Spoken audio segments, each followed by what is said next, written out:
ಕೊರಟಗೆರೆ ಶಿಶು ಅಭಿವೃದ್ಧಿ ಯೋಜನೆಯಡಿ ಕರ್ನಾಟಕ ಸರ್ಕಾರ, ರಾಜ್ಯ ಮಕ್ಕಳ ಹಕ್ಕುಗಳ ರಕ್ಷಣಾ ಆಯೋಗ, ಬೆಂಗಳೂರು ಜಿಲ್ಲಾ ಮಕ್ಕಳ ರಕ್ಷಣಾ ಘಟಕ ತುಮಕೂರು, ಮಹಿಳಾ ಮತ್ತು ಮಕ್ಕಳ ಅಭಿವೃದ್ಧಿ ಇಲಾಖೆ ತುಮಕೂರು ಮತ್ತು ಸಾರ್ವಜನಿಕ ಶಿಕ್ಷಣ ಇಲಾಖೆಯವರ ಸಂಯುಕ್ತಾಶ್ರಯದಲ್ಲಿ ತಾಲೂಕು ಮಟ್ಟದ ಅಧಿಕಾರಿಗಳು ಮತ್ತು ಪಂಚಾಯತ್ ಅಭಿವೃದ್ಧಿ ಅಧಿಕಾರಿಗಳಿಗೆ ಪ್ರಾಕೃತಿಕ ವಿಕೋಪ ಹಾಗೂ ಇನ್ನಿತರ ಸಂಕಷ್ಟದಲ್ಲಿರುವ ಮಕ್ಕಳ ಸಮಸ್ಯೆಗಳು ಮತ್ತು ಪುನರ್ವಸತಿ ಯೋಜನೆಗಳ ಕುರಿತು ಅರಿವು ಕಾರ್ಯಕ್ರಮ ತಾಲೂಕು ಪಂಚಾಯತ್ ಸಭಾಂಗಣದಲ್ಲಿ ಹಮ್ಮಿಕೊಳ್ಳಲಾಗಿತ್ತು.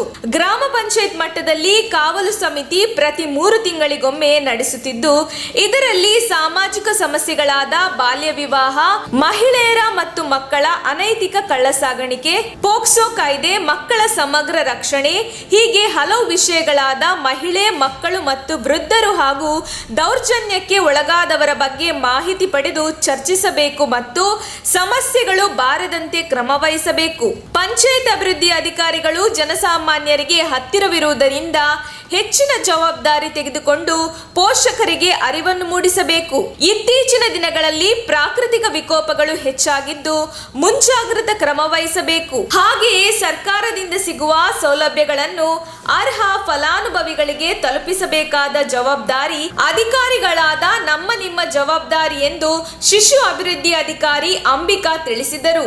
ಸಂಕಷ್ಟದಲ್ಲಿರುವ ಮಕ್ಕಳು ಕೋವಿಡ್-19 ಸಾಂಕ್ರಾಮಿಕ ರೋಗದಿಂದಾಗಿ ಪೋಷಕರನ್ನು ಕಳೆದುಕೊಂಡಿದ್ದಾರೆ. ಅಲ್ಲದೆ ಆರ್ಥಿಕವಾಗಿ, ಸಾಮಾಜಿಕವಾಗಿ, ಶೈಕ್ಷಣಿಕವಾಗಿ ಹಿಂದುಳಿಯುತ್ತಿದ್ದಾರೆ ಮತ್ತು ಮಾನಸಿಕವಾಗಿ ನೊಂದಿದ್ದಾರೆ. ಇಂತಹ ಮಕ್ಕಳಿಗೆ ಬಾಲ ಸ್ವರಾಜ್, ಬಾಲ ಸೇವಾ ಯೋಜನೆ, ಪಿಎಂ ಕೇರ್ಸ್ ಫಾರ್ ಚಿಲ್ಡ್ರನ್ಸ್, ಬಾಲ ಹಿತೈಷಿ ಇತ್ಯಾದಿ ಯೋಜನೆಗಳಡಿ ಪುನರ್ವಸತಿ ಕಲ್ಪಿಸಲಾಗುತ್ತಿದೆ. ಇಂತಹ ಮಕ್ಕಳನ್ನು ಕೆಳ ಹಂತದಲ್ಲಿ ಗುರುತಿಸಿ ಮಾಹಿತಿ ನೀಡಬೇಕು. ಕೋವಿಡ್ ನಿಂದ ತಂದೆ ತಾಯಿಯನ್ನು ಕಳೆದುಕೊಂಡವರಿಗೆ ಮಾಸಿಕ 3,500 ರೂಪಾಯಿ ಹಣ ಹಾಗೂ 18 ವರ್ಷ ತುಂಬಿದ ನಂತರ 1 ಲಕ್ಷ ಮತ್ತು 21 ವರ್ಷ ತುಂಬಿದ ನಂತರ 10 ಲಕ್ಷ ಪರಿಹಾರ ಧನ ಸರ್ಕಾರ ಭರಿಸುತ್ತದೆ ಎಂದು ತಿಳಿಸಿದರು. ಕೋವಿಡ್ ಅಲ್ಲದೆ ಇತರ ಕಾರಣಗಳಿಂದ ಪೋಷಕರು ಮರಣ ಹೊಂದಿದ್ದರೆ ಅಂತಹ ಮಕ್ಕಳ ಪರಿಸ್ಥಿತಿ ಬಗ್ಗೆ ಹೆಚ್ಚಿನ ಗಮನ ಹರಿಸಬೇಕು. ಮಕ್ಕಳ ಜೀವನಕ್ಕೆ ಉಪಯುಕ್ತವಾಗುವಂತಹ ಮಾರ್ಗದರ್ಶನ ನೀಡಬೇಕು. ಗ್ರಾಮ ಪಂಚಾಯತ್ ವ್ಯಾಪ್ತಿಯಲ್ಲಿ ಬರುವ ಪ್ರಕರಣಗಳನ್ನು ಪಟ್ಟಿ ಮಾಡಿ ಯಾರ್ಯಾರಿಗೆ ಏನು ಅವಶ್ಯಕತೆ ಇದೆ ಎಂಬುದರ ಬಗ್ಗೆ ತಿಳಿದು ಅವರಿಗೆ ಪಂಚಾಯತ್ ಅಭಿವೃದ್ಧಿ ಅಧಿಕಾರಿಗಳು ಸಹಾಯ ಮಾಡಬೇಕು. ಸೌಲಭ್ಯಗಳಿಂದ ವಂಚಿತರಾಗದಂತೆ ನೋಡಿಕೊಳ್ಳಬೇಕು ಮತ್ತು ಸಾಂತ್ವನ ಹೇಳಬೇಕು. ಗಂಡನನ್ನು ಕಳೆದುಕೊಂಡ ವಿಧವೆ ತನ್ನ ಮಕ್ಕಳನ್ನು ಸಾಕಲು ಅಶಕ್ತರಾಗಿರುತ್ತಾರೆ. ಅಂತವರಿಗೆ ವಿಧವಾ ವೇತನ ಸೌಲಭ್ಯ ಅವರ ಮನೆ ಬಾಗಿಲಿಗೆ ತಲುಪಿಸಬೇಕು ಹಾಗೂ ಕರಕುಶಲ ವಸ್ತುಗಳ ತಯಾರಿಕೆ ಬಗ್ಗೆ, ಟೈಲರಿಂಗ್ ಮತ್ತು ಹೈನುಗಾರಿಕೆ ಇತ್ಯಾದಿ ಕೆಲಸಗಳ ಬಗ್ಗೆ ತರಬೇತಿ ನೀಡಿ ಸಾಲ ಸೌಲಭ್ಯಗಳನ್ನು ಒದಗಿಸಿ ಅವರನ್ನು ಸ್ವಾವಲಂಬಿಯಾಗಲು ಸ್ಥಳೀಯ ಪಂಚಾಯತ್ ಅಧಿಕಾರಿಗಳು ಕಾರ್ಯಪ್ರವೃತ್ತರಾಗಬೇಕು.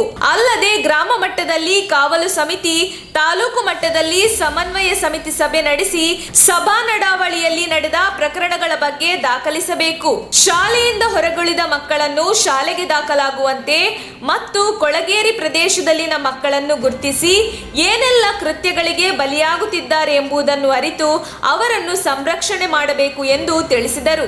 ಹಾಗೂ ಬಾಲಹಿತೈಷಿ ಯೋಜನೆ ಅಡಿಯಲ್ಲಿ ಕಾರ್ಯನಿರ್ವಹಿಸಲು ಇಚ್ಛೆಯಿದ್ದಲ್ಲಿ ಹೆಸರುಗಳನ್ನು ನೋಂದಾಯಿಸಿಕೊಳ್ಳಬೇಕು ಎಂದು ತಿಳಿಸಿದರು.